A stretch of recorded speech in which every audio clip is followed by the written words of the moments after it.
Quelle est l'histoire de Léon Scott Kennedy, l'agent qui vacille entre la lumière et les ténèbres? À l'origine, Kennedy était un jeune policier fraîchement sorti de l'académie et très impatient d'effectuer sa toute première mission. Malheureusement pour lui, il a été affecté à Raccoon City, un lieu où n'importe quel humain rêverait de ne jamais y mettre les pieds.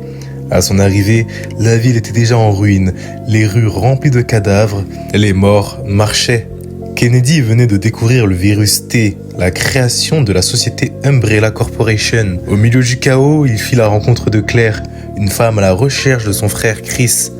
Ensemble, ils se frayèrent un chemin à travers les commissariats et les laboratoires secrets. Affrontant horreur biologique et conspiration industrielle, Kennedy s'était transformé. Le naïf policier idéaliste n'était plus. Après la chute de Raccoon City, Léon fut recruté par le gouvernement américain comme agent secret. Il enchaîna les missions dans l'ombre, mais malgré ses nombreuses victoires, Léon resta hanté. Les visages des morts de Raccoon City le poursuivaient. Il retrouvera souvent Ada Hong, l'espionne qui oscillait entre alliés et ennemis. Leur relation était unique.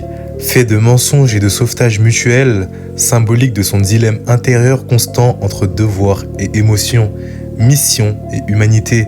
Avec le temps, le visage de Kennedy se marqua de cicatrices invisibles.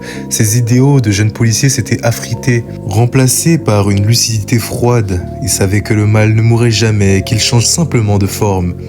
Léon S. Kennedy n'est pas un héros, simplement un homme brisé par un monde corrompu par la peur et la science.